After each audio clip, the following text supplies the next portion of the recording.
A woman pretended to be pregnant to stop her best friend's wedding, only to end up actually getting pregnant out of the groom's anger. A pregnant virgin Isla stared at the money she had saved. There was already a significant amount in the box, since every pound she earned from her side gigs went straight inside. She had been saving for nearly a year, and there was only one reason for it: to be reunited with her father. "I hope I reach Peace 800 soon so I can post bail for Dad," she whispered to herself, then closed the box. She locked it and carefully placed it under her bed.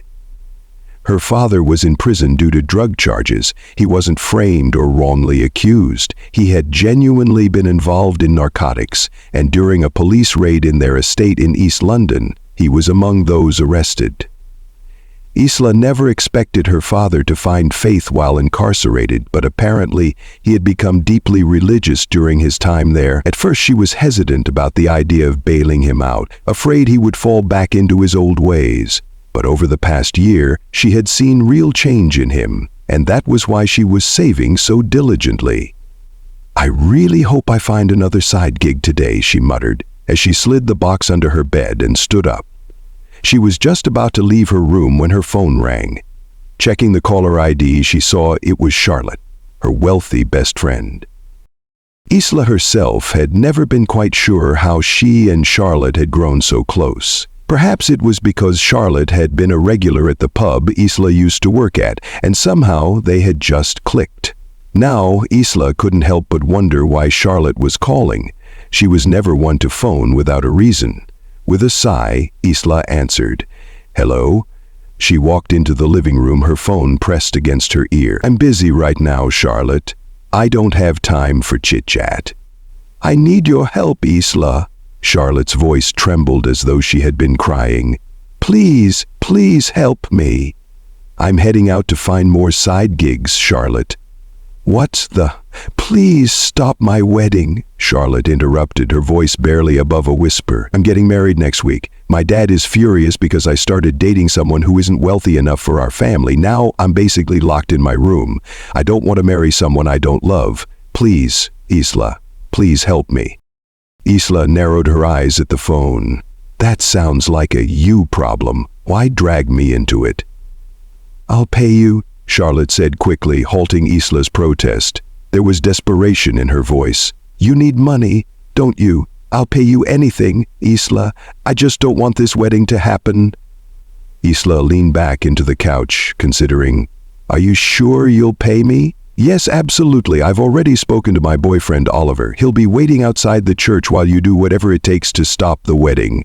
"How exactly am I supposed to do that? Your father might just have me thrown in jail himself." "You'll figure something out," Charlotte pleaded. "I know you have plenty of ideas. I promise I'll pay you. Please, Isla, I need this. I'm hanging up before I get dragged into this." Wait.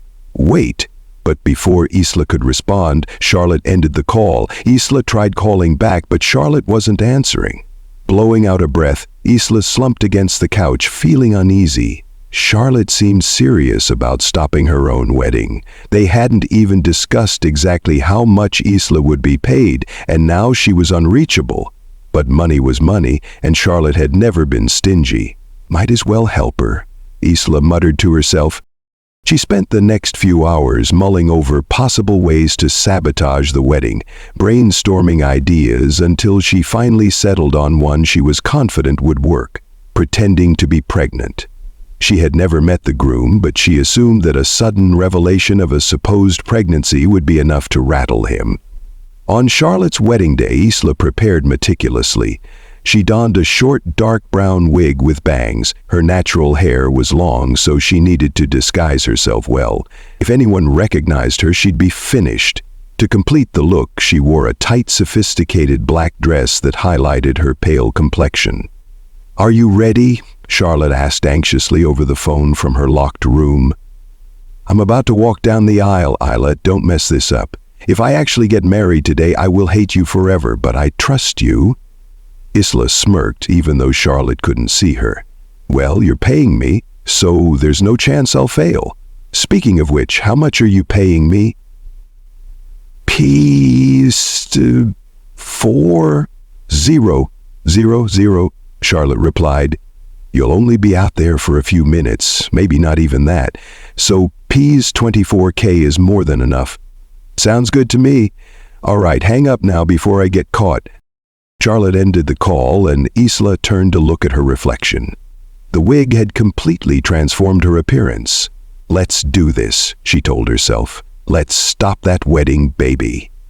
She blew a cheeky kiss at her reflection, then left the powder room to carry out her most outrageous side gig yet. Isla arrived at the church with a legitimate invitation, thanks to being Charlotte's friend. Stepping inside, she couldn't help but feel amazed by the decorations. It was clear a fortune had been spent on this wedding. She took a seat in the very last pew so she could observe everything without drawing attention. The ceremony began, and though Charlotte's expression looked calm, Isla knew she was dreading it. The groom, Isla thought, was surprisingly handsome, far more attractive than Charlotte's scrawny boyfriend Oliver. Then again, love made people blind. Isla understood why Charlotte would choose Oliver over someone she was being forced to marry. "Miss, why on earth are you wearing black?" an elderly woman sitting beside Isla asked. "This is a wedding, not a funeral." Isla fought the urge to roll her eyes. "Well, maybe a wedding shouldn't be celebrated if the bride isn't truly in love," she said quietly. The old lady gasped. "Are you even invited? Why so bitter, dear?" "I ate something bitter for lunch," Isla replied sarcastically. "Also, why are you so nosy, Grandma?" "Sorry, I didn't know there was a color code here. I'm not part of the wedding entourage. I'm just a guest." She stood up. "I have to do something." "Enjoy the show," she told the old lady with a sweet smile before walking toward the aisle. As Isla moved forward, she heard the priest begin, "Do you, bride, take this man?" "I don't accept," Isla shouted. Everyone froze and gasped. "Stop the wedding!" she exclaimed, letting her voice echo through the church. Charlotte and the groom both looked at her in shock. Isla could see the spark of hope in Charlotte's eyes, but the groom's brows slammed together in confusion. "I said stop the wedding, everyone," Isla repeated. Out of the corner of her eye, she noticed Charlotte's father, Uncle Richard, rising to his feet, along with some people she guessed were the groom's parents. "Who are you? What is the meaning of this?" Uncle Richard demanded angrily. Isla pointed at the groom. "That man, he's the father of the child I'm carrying." The groom's eyes went wide. "What?" he breathed. Isla patted her flat belly. "Yes. Maybe you don't remember, but you got me pregnant. It happened in a bar. Just one time. But that was enough. I was devastated when I found out you were getting married. What about me? What about our child? Who are you?" The groom stepped away from Charlotte, looking rattled. "I don't recall that at all. Were you drunk, or—" Tears sprang to Isla's eyes. Crocodile tears, but she sold them well. "How can you stand up there and get married when there's a woman you got pregnant?" she cried. Then she turned to face the guests, who looked absolutely appalled. "That groom right there is the father of my baby. If this wedding goes through, my child will suffer, and so will his bride. She'll never be enough for him." Isla saw the groom clench his jaw and stride toward her, his family in the background starting to react. "All right," he said in a low voice. "What's my name, then? Since you claim I got you pregnant, surely you'd know my name." She lifted her chin, unfazed. "You introduced yourself to me as Benjamin Carter." She rattled off the name, watching him flinch in disbelief. "What? That's not my— I never said— Don't you deny it, you lied about your name, but I'll never forget your face. Benjamin Carter, or Luke, or whatever you call yourself." Isla pressed her hand to her forehead dramatically. "I remember your face so well from that night, that wonderful, sinful night." She was inwardly pleased to see how confused he looked. He might even start doubting himself. "Stop this nonsense. I don't know what you— Oh, so now you pretend you're not the father?" Isla cried. "You got me pregnant, then decided to marry another woman? You're a jerk, a cheat, a liar." She slapped him hard. He staggered backward and his relatives rushed to his aid. That was her cue.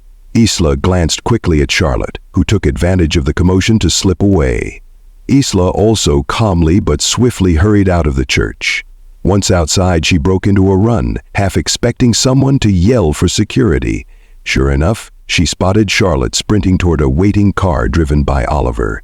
Meanwhile, Isla hopped into the taxi she had left idling nearby. She yanked off her wig, threw on a jacket and a baseball cap she had stashed in the taxi, and pointed after Charlotte. "Driver, follow that white car." "Yes, ma'am," he replied and sped off. They ended up at a secluded spot by the Thames, where Oliver was waiting to whisk Charlotte away. Apparently they were eloping. "Thank you so much, Isla," Charlotte said breathlessly. "Here, I'm giving you piece 28000 instead of piece 24000 because you were brilliant." She pushed the bundle of cash into Isla's hands, making Isla's eyes light up with relief. Charlotte hugged her boyfriend, then turned back to Isla with a grateful look. "I don't regret asking you for help. You were amazing at the church. But I can't believe you actually punched Daniel. That was intense. I'm worried about your soul now, hitting someone in the house of the Lord." Isla rolled her eyes, tucking the money away. "My soul's been damned to hell for a while already, Charlotte. And this wasn't help. This was a service, and you paid me for it." "Whatever you say," Charlotte laughed. "Thanks again, Isla. Let's go, Oliver. We need to get out of here before my dad sends people after us." She looked at Isla one last time. "You be careful, okay? Daniel's family might come looking for you, especially Daniel himself. They're serious about this wedding, and my dad is too. Don't let them find out who you really are." "Don't worry," Isla said confidently. "That's the whole point of the wig and makeup. Now get going. Don't let yourselves get caught. Wouldn't want to waste the money you paid me. And hey, Charlotte, maybe you should get pregnant by Oliver real soon so your dad can't break you up," she added, waving them off. Isla was sure that one day he would accept her too. That was all she said before heading out, a triumphant smile on her lips. She rode a taxi back home later that evening.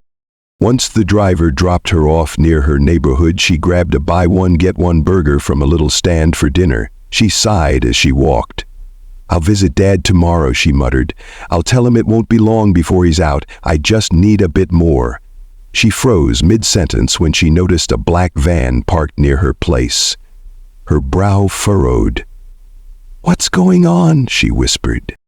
The van doors swung open and two masked men jumped out. Isla's heart lurched. Are they working for Daniel? How did they figure out I was the one who stopped the wedding, she thought in panic. She dropped her burger in fright. Who are you?" she called out, stepping back. "Stay away from me!" But they didn't listen. They kept advancing, so she did the only thing that came to mind. She pointed at a nearby rubbish bin. "Look, there's a bomb!" she yelled. The two men glanced at the bin, giving her a chance to sprint off. She made it only a short distance before she skidded to a halt. Someone else was in her path. She almost ran right into him. Panting, she stared up at this new figure. Who are you?" she asked, swallowing nervously. He lowered his cap, revealing himself to be Daniel, Charlotte's groom. "Oh God, I'm so dead," Isla thought. "What do I do?" "You look scared," he said calmly. She let out a nervous laugh. "Wow, Ben Carter, you actually came to see me," she feigned surprise. "Are you here to take responsibility for me, huh?" He didn't answer that, so she tried again. "I only did what I did because it's wrong to get married if you already got another girl pregnant, right? You're old enough to understand that."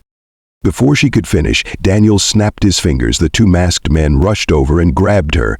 Isla screamed, thrashing in their hold, but one man pulled a sack over her head and they quickly bound her. She yelled louder, wriggling with all her might. "She's too noisy," one man muttered. "I'll take care of it," Daniel replied. Isla felt them lift her like she weighed nothing. She was carried like a sack of potatoes and dumped onto a seat, presumably inside the van. Panicking, she tried to make sense of what was happening, but she let out a final startled gasp as Daniel pressed something sharp to her. A second later, she lost consciousness. She woke up in a stark white room she didn't recognize. It was unbelievably quiet and cold. She could feel the chill all the way through her bones. Looking down, she realized to her horror that she was positioned like a woman in labor, legs spread apart. Shocked, she gasped, "What happened to me?" Her heart pounded as she noticed a woman holding a syringe, dressed like a doctor. "What are you doing to me?" Isla demanded. The woman turned toward her. "Miss, please don't move, you've just been injected," she said. Before Isla could protest, the door opened, and in walked Daniel. Isla's pulse raced with fear and embarrassment. She closed her legs as much as she could. "Is it done?" Daniel asked in a cold voice, not even looking at Isla. "It's done, sir," the doctor responded. "Good." Daniel finally looked at Isla. She felt mortified, lying there unable to move. "What did you do to me?" she cried angrily. "Why am I in this position, you creep?" He fixed her with a steady stare. "The doctor found out you weren't actually pregnant," he stated grimly. "You lied to me. You pretended to be pregnant just to ruin my wedding. Who put you up to it? Did my bride ask you to do that?" Isla paled. I don't know what you're talking about." A smile curved his lip. "You're not pregnant, Miss Isla Whitmore." She sucked in a sharp breath.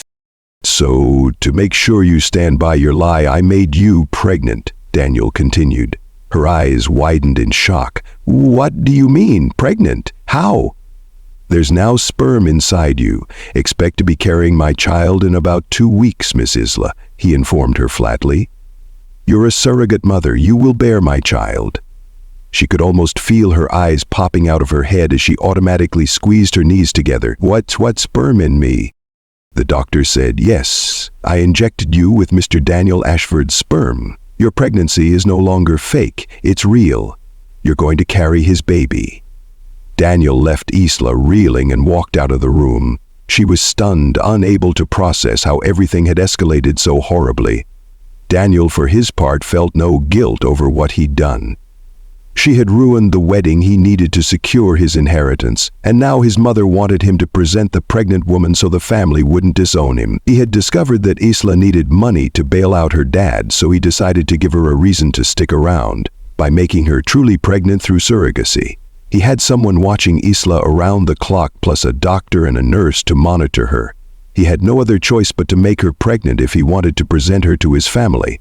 Because of Isla's fake claim, he couldn't just walk away from the scandal. His mother insisted that if he already had a pregnant woman, he should take responsibility for her, or risk losing his entire share of the family fortune. Daniel's grandmother had set the rule that all grandchildren must marry and have a child to receive their inheritance. Meanwhile, Charlotte's father, Uncle Richard, had pleaded with Daniel's family not to cut ties since his own business was failing. He vowed to hunt down his daughter, but Daniel's relatives no longer cared. Daniel himself now had a different pregnant fiancée to focus on. 1 week later, Daniel's mother phoned him. "You're embarrassing me, son," she said. "People are saying you're not taking responsibility for that woman who showed up at your wedding. Our family name is at stake." "Mom, relax. I've spoken to her. I'll present her to you as soon as she's ready," Daniel replied evenly. "She'd better be ready soon," his mother warned. "It'd be a shame if you lost your grandmother's inheritance. Your cousins have all complied, and now you have to too. Anyway, I have to go meet some friends. Don't disappoint me, Daniel." Then she hung up. Daniel sighed and glanced at the room where Isla was held. The nurse stepped out, so he addressed her. "Is there a problem?" "She's asleep, sir. We had to sedate her because she was panicking." He nodded. "Keep an eye on her. I need to get some papers in order." The next day, Daniel found out more details about Isla's life. Isla Whitmore had been left to fend for herself after her father was jailed for addiction. Her mother was long gone. Isla had taken any side gig she could, including wrecking Daniel's wedding to save money for her dad's bail. It made Daniel smirk to learn that Charlotte, his former bride, was actually Isla's friend. No wonder it was so well coordinated. Once Daniel had all the information he needed, he entered Isla's room. She was sitting on the bed with a scowl on her face, glaring daggers at him. "Aren't you planning to let me go?" Isla snapped. "I'm not going to get pregnant just because you say so." Charlotte's not marrying you anymore because she ran off with her boyfriend, so why don't you go find someone else you actually want to marry?" Daniel shrugged. Charlotte's father, Uncle Richard, needed the marriage to save their failing company. "This was a business deal, Miss Isla. Business doesn't involve love. I had to marry Charlotte and have a child to secure my inheritance. But because of what you did, that deal was delayed, so now you're taking her place." "As if I'd believe that," Isla spat. "Last I checked, a woman only gets pregnant if, a big monster goes into the cave. That's what I remember from high school biology." Daniel raised an eyebrow, amused. "Oh, would you like a demonstration of that monster?" Her eyes widened. "You pig!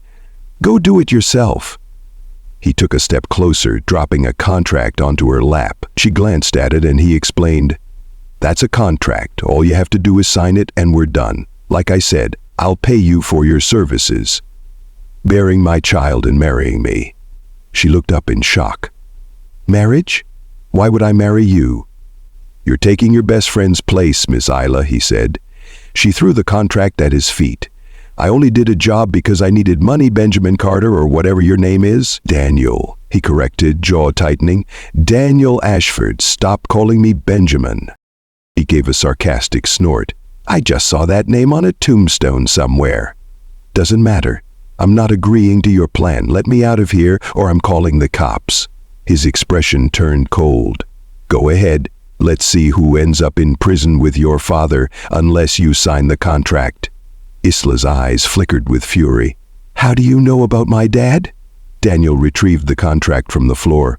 "Background check," he said. "You want your dad out of jail, right? Sign here and I'll make it happen. You won't even need the bail money you've been saving. Plus, I'll give your dad a house to live in. He'll be set for life. That is, if you agree to my conditions." He arched a brow. "I'll give you time to decide. Read the contract carefully. I'll be back for your answer." Isla reread the contract over and over, shaken by how tempting Daniel's offer was. Not only would her dad walk free, but he'd also have a house. She'd get a large sum of money. But if she'd known how powerful Daniel was, she would have thought twice before ever messing with his wedding. Now it was too late. He'd tracked her down despite her disguise. "I really messed with the wrong guy," she thought. 2 days passed and she still hadn't signed anything. A nurse came in to check on her. Isla couldn't help but ask, "What exactly did they inject into me? Is it true there was sperm in that shot?" "Yes, ma'am, you'll be pregnant," the nurse answered.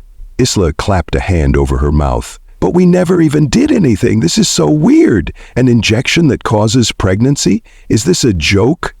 The nurse squirmed awkwardly. "You'll know for sure in 2 or 3 weeks. It's been a week since the procedure, so maybe next week you'll see some signs." "How about you help me get out of here?" Isla whispered urgently. "This is illegal, isn't it? Kidnapping me and injecting me, a total virgin? Oh my God, I've never even had a boyfriend, and I'm about to be pregnant. It's like some messed up TV show." "You're a licensed professional. If the authorities find out, you'll be in trouble too. Please help me." She looked desperate, but the nurse simply shook her head and left the room. Isla realized she was stuck in this pristine, white-walled prison. Daniel hadn't shown himself again, and she refused to sign the contract. Security was tight. There were guards and a patrol dog at night, and the doors and windows were always locked. On the other hand, she got tasty meals, bubble baths in a huge tub, and even designer underwear set out for her. Part of her almost wanted to enjoy it, if not for the terrifying circumstances. Weeks later, Isla woke up one morning feeling terribly nauseous. She rushed to the bathroom and threw up. The previous night's dinner came right back up, leaving her weak and sweating. She stared at her pale face in the mirror, heart pounding. "What is happening to me?" she breathed. "Ma'am?" came the nurse's voice from the doorway. Isla turned, swallowing hard. "Are you okay?" the nurse asked anxiously. "I'm throwing up. I need medicine," Isla groaned. But instead of medicine, the nurse handed her a pregnancy test. "Try this, ma'am." Isla let out a frustrated laugh. "What? Are you crazy? I told you I'm not pregnant." Enough with this nonsense. I need medicine." "What's going on here?" someone asked. Isla and the nurse both turned. Daniel had walked in with the doctor. Isla saw his brow furrow as he caught sight of her. "She's feeling sick, sir," the nurse informed the doctor. Daniel shot Isla a meaningful look. "Look," Isla tried to say, "I'm nauseous, but that doesn't mean I'm pregnant. I just need medicine." "I'll be fine. Come with me, Miss Isla," the doctor said in a serious tone. "Let's find out why you're vomiting." Isla agreed, fairly confident it was nothing serious. She followed the doctor over to the sofa, letting herself be examined. She kept thinking, they're all delusional if they believe an injection can really make me pregnant. People get pregnant by, an actual act, not a needle. She recalled a neighbor from years ago who had babies year after year, but that was because she and her husband obviously had constant bedroom romps. Isla had never even experienced that. How could she be? "Pregnant," the doctor confirmed moments later. "You are pregnant, Miss Isla Whitmore. Congratulations." The words slammed into Isla like a truck. The doctor turned to Daniel. "It was successful, Mr. Ashford. Congratulations." "That can't be true," Isla snapped, jumping to her feet. She started to hyperventilate. "What kind of doctor are you? I'm not pregnant. Before she could finish, dizziness washed over her, and she collapsed on the spot. She woke up in a bed again, but this time the room was different. No longer that simple white cell, but a more luxurious space, colder and larger. She sat up slowly, scanning her surroundings in a daze. Then her eyes dropped to her abdomen. She couldn't believe she was in this situation. Pregnant by an injection? This was insane. She climbed out of bed, intending to leave. As she reached for the door, it suddenly opened from the other side, and Daniel walked in alone. He froze upon seeing her trying to leave. "Where do you think you're going?" he asked, suspicion in his voice. She clenched her fists. "I'm getting out of here. This is wrong." "Sign the contract," he said, ignoring her outburst, handing over the same paperwork she'd refused to sign. "You're pregnant now." "I'm not pregnant," she insisted. "Don't you remember? I punched you in the face at your own wedding. You want me to punch you again? Because I will, if you don't let me go. And I'm not gullible enough to believe in some so-called magic injection pregnancy." Daniel sighed. He looked like he was trying to keep his cool. "What do you want?" "Should we just do it the natural way to prove you can get pregnant?" She grit her teeth. "You pervert." "Sign the papers," he said flatly. "You'll get what you want. Your dad will go free and you'll get money. All you have to do is carry my child and marry me. Once it's done, we can get an annulment and you'll walk away with enough cash to start any life you want." She glared at him. "Why would I trust you, Mr. Daniel? I don't even know you." He exhaled sharply, clearly annoyed at the mention of Benjamin. "If you sign, I'll let you see your dad out of prison with your own eyes. That is, if you can really make that happen," she countered. He nodded. "All right, I'll make it happen." Isla thought he was bluffing until the next day, when her dad showed up right in front of her, side by side with Daniel. The moment Isla saw him, her eyes flooded with tears. Dad," she choked out. He lit up. "It's me, kiddo. I've missed you so much. I'm sorry for being such a worthless father." Isla ran into his arms, hugging him fiercely. "I missed you too, Dad." She couldn't believe she was hugging her dad again. He looked healthier than ever, nothing like how he'd been when he was arrested. It seemed prison had turned him around, giving him a chance to change. The bail money Isla had saved was no longer needed because Daniel had taken care of everything and even provided a house for her father. Isla handed over all her savings anyway so her dad could start a small business or do something productive. He had plans to continue the faith-based outreach he'd begun behind bars, helping others who had fallen into addiction. When her dad asked about Daniel, Isla told him only that Daniel was her boss and that she had to stay to serve him for a while. At first, Isla still didn't believe she was pregnant. Who could accept such a bizarre method of conception? But as the months passed, she saw real changes in her body. Her belly was getting bigger. Only then did it sink in surrogacy through injection was possible, especially in modern times. She felt foolish for having no idea about it. She hadn't even finished high school, so she had no clue about advanced procedures. One day, Daniel visited her room, gazing pointedly at her now visible bump. "Your stomach is really showing," he remarked. "My mom and grandma want to meet you now." She felt a rush of dread. "We're really going to see them?" "We have no choice," he replied matter-of-factly. "You ruined my wedding, so there's nothing else we can do. Shower, get dressed, and let's go." She followed his instructions, taking a bath, putting on nice clothes, and trying to look respectable. She was scared, thinking of the day she'd socked Daniel in the face. Would his mother despise her? That had been quite a scandalous moment, but Isla swallowed her nerves. She had no choice. "Let's go," Daniel repeated, and Isla jumped when he unexpectedly took her hand. "Just be yourself," he told her. She looked at him uneasily. "How am I supposed to do that after what I did to you? Your family's probably going to eat me alive." He held her hand tighter and faced her. "They won't do that. They're the ones who want to meet you, Miss Isla. Don't worry. Let's face my family together." They traveled to Daniel's family mansion in a helicopter. Yes, a helicopter. Isla nearly lost her mind. She was terrified of heights. She thought they would just drive a car.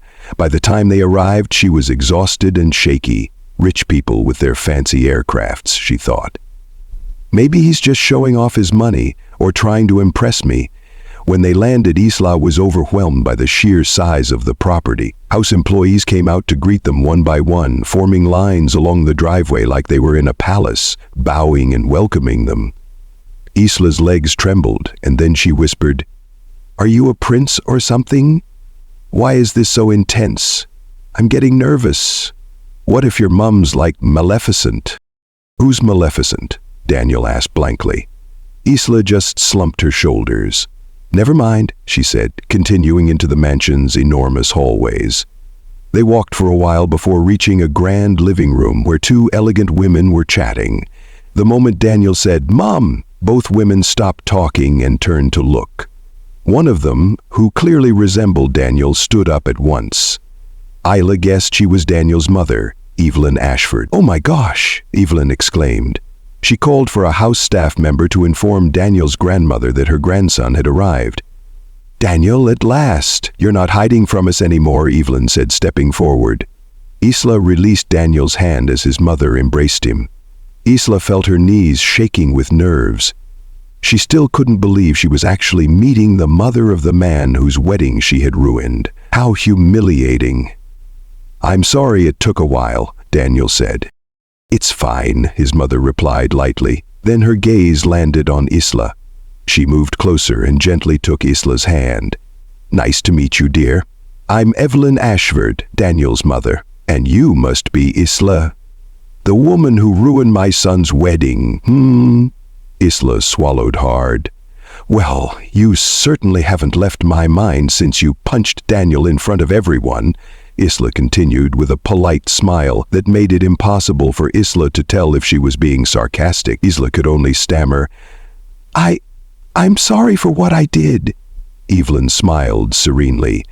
"No need to apologize, dear. If I were in your shoes, maybe I'd have done the same if the father of my baby was about to marry someone else. Thank goodness my son didn't go through with it, marrying a woman he barely knew." She leaned in, lowering her voice slightly. "Daniel never mentioned that someone had already taken his virginity."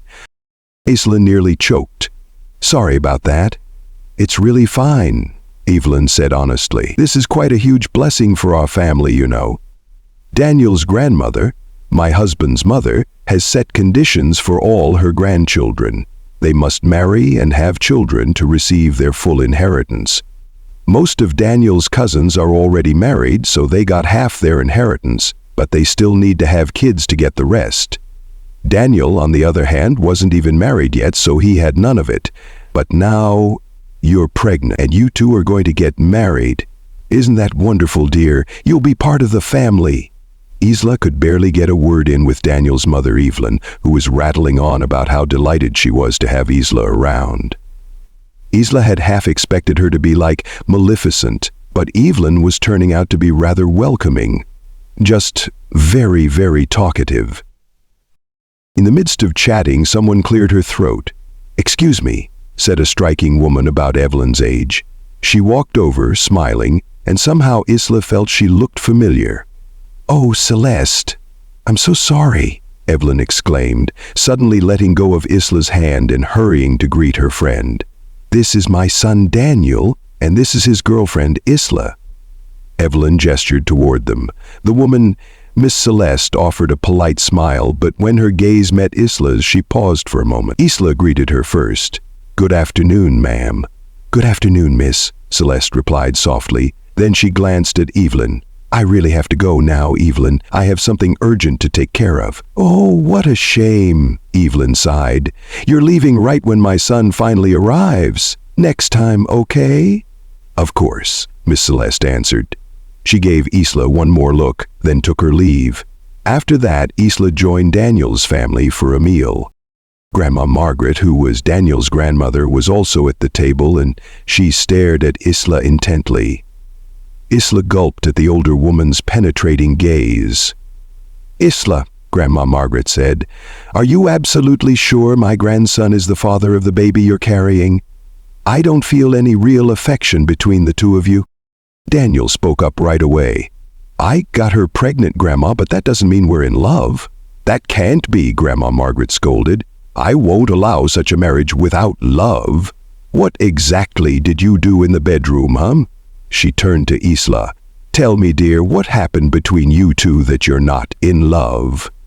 "Oh, well," Isla stammered. "I only met Daniel in a bar." The older woman raised an eyebrow. "So you're a—" "No, I'm not," Isla insisted, wide-eyed. But Grandma Margaret suddenly let out a hearty laugh so forceful that her dentures slipped out of her mouth. "Mother!" Isla yelped. The family looked on in shock as the dentures clattered onto the table. One of the house staff rushed to pick them up. "Melissa," Grandma Margaret mumbled, half toothless, "give me my other set of teeth. Hurry." Once she had her spare dentures in, she carried on as though nothing had happened. "So, dear, my grandson must have, how should I say, accidentally gotten you pregnant, is that right?" She gave Isla a grin. "But I don't like loveless relationships in this family, okay? If you'll be my grandson's wife, why not learn to love each other for real, right?" "I know. Daniel told me once he wants a dozen children. Isla, do you think you can manage that? A full dozen? A dozen kids?" Isla felt her cheeks heating up. "Sure," she lied, forcing a laugh. "I guess I can." Grandma Margaret beamed. "That's wonderful, dear. So you agree? You'll live here." "Wait, live here?" Isla echoed. She looked at Daniel, who seemed just as surprised. "Yes," the older woman said, "starting now, you and my grandson will live together under this roof. Spend 3 months getting to know each other. Then after that you'll get married in a private ceremony. Just family, no one else. Agreed, my beloved grandson?" "Yes, Grandma," Daniel answered without hesitation. Isla glanced at him, then at the expectant faces around her. She forced a smile and tried to sound cheerful, though inside she felt uneasy. "Oh, of course," she said. "It's fine with me to live here in this huge, beautiful house." Isla ended up moving permanently into Daniel's family mansion. At first it stressed her out to be around Evelyn, who was rather over the top, but she managed to tolerate it. Luckily, nobody acted like a real villain. They were just excitable and extravagant. Meanwhile, Daniel had taken leave from work to fulfill his grandmother's wish that he spend time with Isla at the mansion. One night, 2 weeks into living there, Daniel spoke up as they finished dinner. "We're sharing a room tonight," he told Isla matter-of-factly. She looked at him in alarm. "Wait." "Absolutely not." She tried to shove him away. "I don't like sharing a bed." "Oh, really?" he said with a sly grin. "But we shared one last night, didn't we?" She blushed. "No, and if you did lie down beside me, I never said I liked it. Go away. This mansion is huge. Why do you have to crowd me?" He slid closer, eyes gleaming. "This is what Grandma Margaret and my mum wants, so you don't really have a choice. They only prepared one bedroom for us, so you're stuck with me for 3 months before the wedding. I want to get to know you, Miss Isla. Can I?" Their eyes locked, his gaze challenging. Isla smirked. "Sure thing, Benjamin Carter." Daniel's expression soured. "Stop calling me that." She gave him a dramatic eye roll, then turned away to lie down. "Oh, I'll let you get to know me, Benjamin," she teased, chuckling softly. She closed her eyes with a smug smile. As the days passed, she saw more and more of Daniel around the mansion, unlike before when he was often away. His family was supportive, which she hadn't expected at all. As her belly grew, their excitement did too, and she almost forgot this pregnancy was initially the result of a forced surrogacy contract. In truth, Isla had never been close to a man before Daniel, so every sweet or thoughtful thing he did made her heart flutter in ways she'd never felt. She tried to remind herself it was all part of a deal, but day by day the lines blurred. One afternoon, Isla had just finished a bath and stepped out of the bathroom wrapped in a robe. Daniel stood there holding a bouquet of flowers in a paper bag. She froze, blinking at him. "Why? What's that?" she asked, glancing at the bouquet. He walked closer and handed it to her. "These are for you." Isla's heart thudded as she automatically accepted them. "Thank you," she whispered, inhaling the fresh scent. "Come with me," Daniel said, smiling. "Let's go see a movie together." She gasped. "A movie? Really?" "Yeah, get changed. I'll wait for you in the living room." Isla could barely calm her racing heart. No one had ever brought her flowers before, let alone asked her out on a date. When she was dressed, she headed to the living room. Daniel stood with Evelyn and Grandma Margaret, both of whom stared at Isla's maternity dress. "Oh, look at you!" Evelyn exclaimed. "You're glowing, even with that bump." Feeling shy, Isla blushed. Daniel walked up to her. "Are you okay with that dress?" he asked gently. "You look beautiful." He slipped an arm around her waist, and Isla felt a fresh wave of butterflies. Is it really all right?" she murmured, self-conscious about her expanding belly. "You look amazing," he assured her. Then Grandma Margaret piped up. "My goodness, the way my grandson is looking at you, he's ready to devour his girlfriend. Go on, you two." Daniel just chuckled, took Isla's hand and said, "This is our first real outing, Miss Isla. Let's make it memorable." They drove to a nearby upscale mall and watched a romantic comedy. Isla ended up laughing the entire time. It had been so long since she'd felt so carefree. Afterward, Daniel led her to a photo booth. She had never done something like that before, so he guided her through taking silly snapshots together. Once they were finished, Daniel brought her to a fancy restaurant, the sort that only wealthy people seem to afford. The place was so elegant, Isla felt like an imposter. "What do you want to eat?" Daniel asked, scanning the menu. Isla skimmed the prices and nearly choked. They were astronomical. She set it down, looking uncomfortable. "Everything is so expensive," she whispered. "Could I just get water? I'm not that hungry." Daniel frowned. "Hey, have you forgotten your husband is rich?" She spluttered, cheeks burning. "Husband?" He grinned. "Yes, your future husband. We're getting married, right? Don't worry about the prices. Order what you like." Feeling torn between embarrassment and gratitude, Isla complied. She picked 3 dishes and ended up devouring them all. Daniel looked thoroughly amused, which made her blush. "God, I must look starved," she muttered. When a waiter approached with the bill, Daniel took it. "How much?" he asked. "Pison 200, sir," replied the waiter. Isla gasped. "Pison 200, the waiter nodded calmly. "Yes, sir." Daniel handed over his card without batting an eye. Isla stared at the leftover food on the table, feeling guilty. "That's so much money," she thought, remembering how she'd come from a life where every penny mattered. It was probably nothing to Daniel, but it made her uneasy. On the drive home, Daniel asked, "Any cravings? Let's get them now while we're out." Isla shook her head quickly. "No, let's just go back. I don't need anything." In truth, she was craving something ridiculous. Green mango with ketchup, but after seeing that massive check, she didn't dare mention it. She hadn't realized she was scowling until Daniel tilted her chin up. "Are you sure?" he pressed. "I was hoping you might be craving something. You know, pregnant women usually do." She gave him a playful smile. "Well, I'm a different kind of pregnant woman. I'm a pregnant virgin, remember? She teased. No weird cravings here. Let's go home. He gave her a meaningful look. I'm your future husband, Isla. I'm the father of your baby. Money is no issue. I could blow $1 million in a day if it would make you happy. Isla swallowed hard. I don't need anything. I'm fine. Oh yeah? He glanced at her lips. If you don't tell me what you want, then I'll have to kiss you instead, he threatened with a grin. Kiss me then, Isla blurted impulsively. She regretted it immediately, but it was too late. He leaned in and pressed his mouth to hers. She was too shocked to even close her eyes. When he pulled back, he looked triumphant. Let's go, Daniel said, opening the passenger door for her. I think I know exactly what you're craving. Isla didn't protest. A strange warmth fluttered in her chest. Daniel continued treating Isla differently, being sweeter, more considerate, and it felt so real that she wondered if he had forgotten their original contract.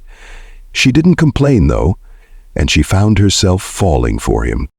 3 months flew by, and during that time, Isla's belly got much bigger. She found herself in love with Daniel. She didn't know if he felt the same, but her own feelings were undeniable. One morning over breakfast, Daniel casually said, "Your belly is huge. Any cravings? Besides my kisses?" She reddened. "Excuse me? I do not crave your kisses, okay?" He raised a brow. "You sure about that, Isla? What about last night? We spent practically all night kissing because you—" "Shut it," she hissed, glancing at the household staff who might overhear. "You started it. I was just returning the favor. Besides, your breath stinks." He laughed. "My breath stinks now, does it? You never complained before. You're addicted to my kisses, you can't deny it." "Stop talking nonsense," she snapped. Then she cleared her throat. "Actually, you want to know my real craving today, Daniel? I want a white mango with ketchup." "A white mango?" he repeated, confused. "Yep, go find one for me. You said you'd do anything for me, right? I let you grope me at night." She gave him a playful glare. "So pay up. Bring me a white mango with ketchup." "Isla," he groaned. "I may be rich, but I'm not a magician. Does that thing even exist?" She stood up dramatically. "I'm sure it does. If it doesn't, well, figure it out and don't come near me again until you do." She smirked, leaving him there in the dining area. She felt a little guilty, but part of her just wanted to see how far he'd go. After all, she'd never seen a white mango in her life. Later that day, she was shocked when Evelyn informed her that Daniel had left the country. "What do you mean?" Isla asked Evelyn in dismay. "He left?" "Yes, he went abroad," Evelyn replied. "Something about Indonesia and a white mango." Isla's eyes went huge. "That's why he went there?" Evelyn shrugged. "I guess so." "That's what he said." "Beats me. He does that sometimes, flies off to other countries on a whim." "Don't worry. I'll call him. He'll come back in one piece." But Isla couldn't shake her unease. She quickly looked it up on her phone, typing in white mango on a search engine. Her jaw dropped. "There really is a white mango," she muttered. "It was called Miyazaki or some other regional variety." Dear God, Daniel, did you really go that far? She tried to video call him, but got no answer. 2 days passed with no word from him at all. The entire family started to worry, and Isla could barely sleep imagining him lost or in danger. One afternoon, they all gathered anxiously in the living room. "Has anyone heard from Daniel?" Grandma Margaret asked, looking pale. Evelyn shook her head. "He's not replying, Mother. I'm starting to panic. We have a pregnant woman here who's worried sick too." She glanced pointedly at Isla. "We can't have you stressed, dear." Before anyone could say more, one of the family's personal drivers burst into the room, wide-eyed. "Ma'am, there's news about a plane crash coming from Indonesia. I wanted to inform you right away." Isla went cold. "What did you say?" "Turn on the news, quick," Grandma Margaret ordered, her voice trembling. When they switched on the TV, the newscaster was reporting that a plane had gone down over the ocean. There were no known survivors. Immediately, Isla and Grandma Margaret began to sob, assuming Daniel had been on that flight. The horrifying possibility made Isla's chest tighten painfully. She felt overwhelming guilt. If only she hadn't teased him with that silly craving, he wouldn't have flown off. "Daniel, my grandson!" Grandma Margaret wept, so upset that her dentures fell out again. A servant quickly handed her another set. "I would give you your entire inheritance if you'd just come home, dear. Please be alive." My son, Isla wailed.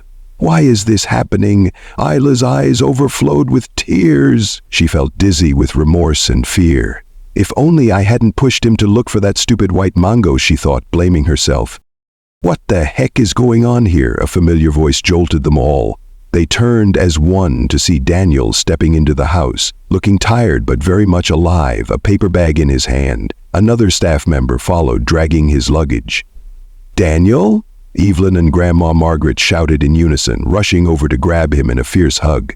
"Grandma, Mom, I'm fine," he said, confused by their tears.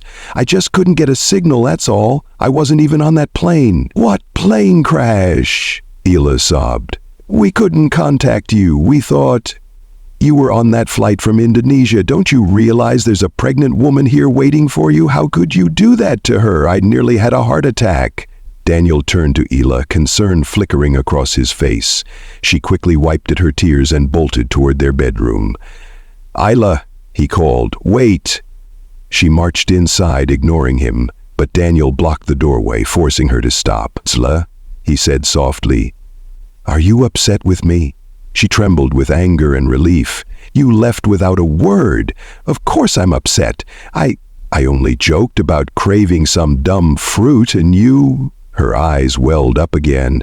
"You scared all of us." He reached out a hand. "So you were worried about me?" Her cheeks burned. "Yes, you idiot. Obviously I was worried. Everyone was worried, and I—" Daniel gave her a gentle smile. "You were worried? Really worried?" "Yes," Isla growled.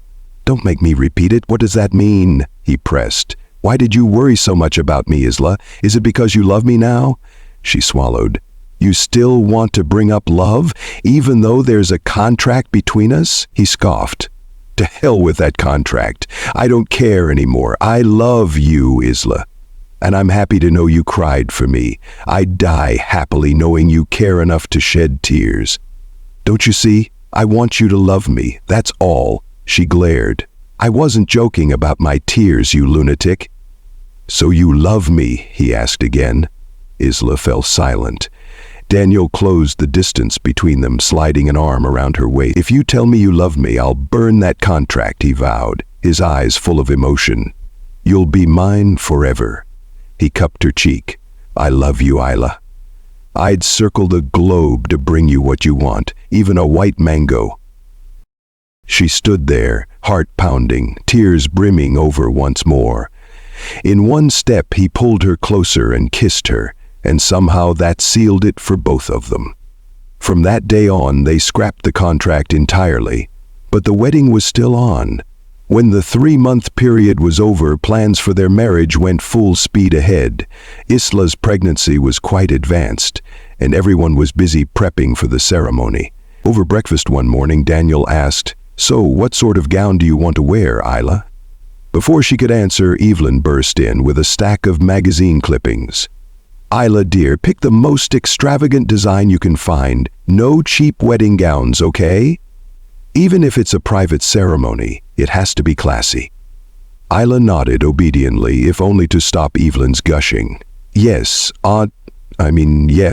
Mrs. Evelyn. "And be sure to invite your dad to the wedding," Evelyn added. "Since he's all you've got on your side of the family, it's an important day for both of you, right?" "I'll go visit him in person," Isla said. So after choosing her gown, she got permission to travel with a driver and a bodyguard to see her father. He lived pretty far from the mansion, so she dozed off a bit in the car. It was the first time she'd been able to visit because she'd been so caught up in the complicated arrangement with Daniel. "We're here, ma'am," the driver announced. Isla ran a hand over her belly, bracing herself. "Thank you," she replied. The bodyguard opened the door for her, and she thanked him as well. Then she looked around.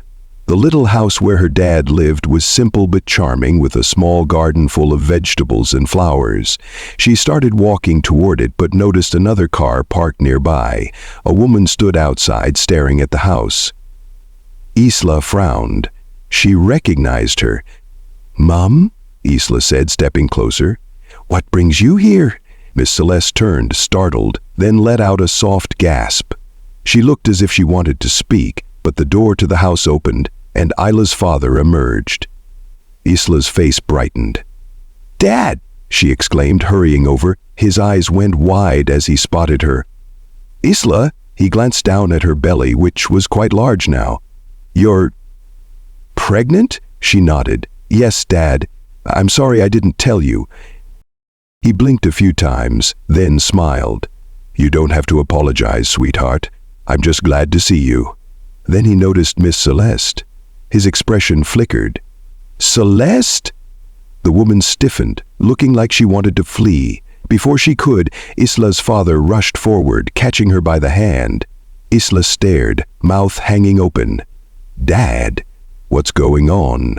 Why are you crying?" "Why are you running away? You came to see me, didn't you? It's been so long. You're as beautiful as ever. Our daughter looks just like you." "The daughter?" Isla repeated, her brain spinning. "What do you mean, Dad? Miss Celeste, who are you?" Her father turned to Isla. "Sweetheart, she's your mother. She's the woman I told you about. She was taken away by her family when you were little because they were wealthy and I was poor." Isla's world tilted. "My mother?" She stared at Miss Celeste, who was now crying freely. Celeste reached for Isla, sobbing. "I never abandoned you." "I swear to God, Isla, I never wanted to leave you and your dad. He knows that. It wasn't my choice to be separated from you." Isla's eyes brimmed with tears. She looked to her father. "Is that true, Dad? She's really my mom?" He nodded heavily. "Yes, honey. She's the one I told you about." Isla had spent her entire life thinking her mother was simply gone.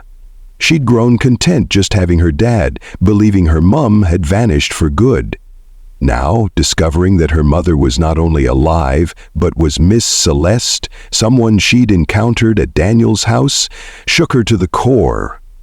Yet she felt no anger, only surprise and relief. Celeste explained that her controlling family had only recently passed away and she was finally free to search for her daughter and her old love. Overjoyed, Isla decided to bring her parents to Daniel's mansion to share the news, but as soon as they arrived, they found a scene of chaos. Charlotte was there weeping, and her father Richard stood by with a smug expression. Grandma Margaret's voice rang out. "What is the meaning of this, Richard? Why are you here, and why did you bring your daughter?" Charlotte looked miserable, tears staining her cheeks. Isla realized they must have been caught after running away. Charlotte's eyes landed on Isla and she gasped, noticing Isla's belly. "So, Isla, what's going on with you? Why is your stomach so big? Are you sick or—" She's obviously pregnant," Isla said with a snap, cutting Charlotte off. "Didn't you know?" Charlotte's jaw dropped. "Pregnant? Isla doesn't even have a boyfriend." Richard smirked. "Of course my daughter knows Isla. They're so-called friends. My daughter hired her to ruin the wedding, but let me tell you the truth. Isla is just a con artist who pretended to be pregnant. She's broke. Her father was in jail, and her mother's nowhere to be found. An addict father, no mother. This family is being swindled by a gold digger." Isla felt her blood run cold as Richard pointed accusingly at her. Grandma Margaret and Evelyn stared, stunned. Richard pressed on. "If Charlotte hadn't told me, I wouldn't have known Isla was the one behind everything, hired by my daughter for money. Now you see how cunning she is." "But that's not—" Isla began, but she froze when Daniel arrived, a harsh look on his face. "I'm the one who got her pregnant," Daniel said bluntly, walking over to Isla and grabbing her hand protectively. "She pretended at first, so I made it real. I kidnapped her, had my sperm injected into her—" "That's the truth, Mr. Richard. You can't stop us from being together, just like you couldn't stop Charlotte from running away with Oliver." Evelyn's eyes widened. "What? Daniel, what on earth are you saying? You kidnapped her? Injected your sperm? I can't believe this." Grandma Margaret looked utterly floored, too. Did you two lie to us all along, Daniel? Richard seemed triumphant. You see, they tricked you, Margaret. The girl just wanted your money, and apparently your grandson is an accomplice in all this. Evelyn turned to Isla, disgust on her face. We accepted you, fed you, housed you, and now you admit you were never truly pregnant at first? Get out. We can't have you here. We don't need a fake baby. Get rid of it. Daniel flared up. Mother! That's my child you're talking about? Richard gave a mocking laugh. That is, if it's really yours, who knows how many men she's been with. Isla felt dizzy, tears pricking her eyes. Everything was unraveling. Before she could speak, Miss Celeste stepped forward. Excuse me, Evelyn, I believe this is a family matter, but I can't stay silent. Isla is my daughter. Away with you, Celeste. Ellen snapped, clearly not recognizing her friend in this context. What are you doing here? I came because I heard my daughter was getting married, Celeste retorted calmly. I never expected to find all this drama. Regardless, Isla is my child. Evelyn's jaw dropped. Your child? Isla is... Oh, goodness. Celeste linked arms with Isla. We're leaving. I won't let you treat my daughter like this. Nothing could stop them as Isla, her mother, and her father walked out of the Ashford mansion. Daniel was left frozen. Isla felt utterly broken. She thought everything would work out only to see it all implode. Surprisingly, just a few days later, Daniel's family reached out to Celeste, apologizing for everything they'd said in anger. Evelyn herself came in person to Celeste's home, acknowledging she'd gone too far. Daniel and Grandma Margaret were right behind her. I hope we're not too late, Evelyn said, head bowed. We want to fix this. We still want Isla to marry Daniel. No more nonsense about the contract. Richard, for his part, was finally silenced. The Ashfords bought out his failing company to keep him from meddling any further, effectively cutting ties. Charlotte apologized to Isla too, and Isla thanked her, ironically saying, if not for you, I never would have met Daniel. Soon, everyone refocused on the upcoming wedding. One evening, Celeste and Isla sat together, Celeste gently brushing her daughter's hair. Are you sure you're ready, honey? Yes, Mum, Isla replied, loving how natural it felt to call her that. I'm so lucky to have you and Dad here for this moment. Celeste smiled tearfully. I'm just grateful I have the chance to be part of your life at last. If only I could repay you somehow. Isla laughed. Don't worry, Mum. It's not me you need to repay. It's Dad who wants to see more of you, right? She flashed a teasing grin at her father. Hey, I'm too old, Celeste joked, rolling her eyes good-naturedly. But you'll always be our baby, Isla's dad chimed in, and thank you, Isla, for never giving up on me, even though I was in jail at one point. Thank you for not rebelling against me. Isla felt tears slipping down her cheeks. You turned your life around, Dad. You're with me for this whole new chapter. Thank you both. The wedding day arrived. Isla, heavily pregnant, was radiant in her gown.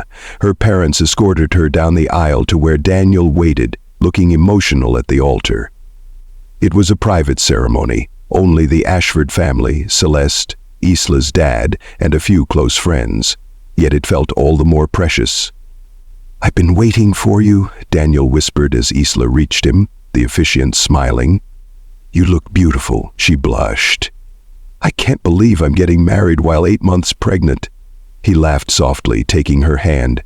I wouldn't have it any other way.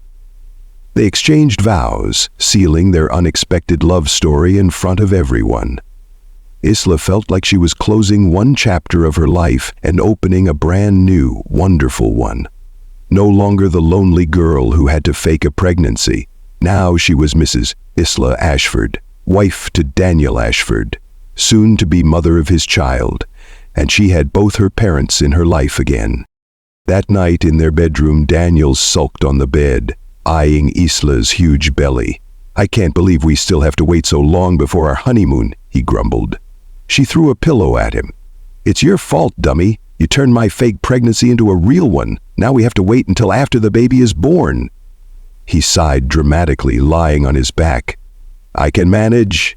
I love you, Isla. I'll wait as long as it takes. He reached out to pull her into his arms, planting a soft kiss on her shoulder. She smiled, heart fluttering.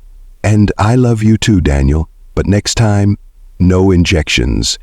If there's a second baby, well, she smirked mischievously, let the real monster in the cave do its work, right? His eyes gleamed.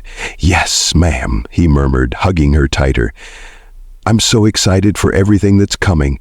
Isla turned her head to kiss his cheek. Me too, Danielle, she whispered, shutting her eyes in contentment. It felt like a dream. From a fake pregnancy to a real marriage with the promise of a very real, very bright future.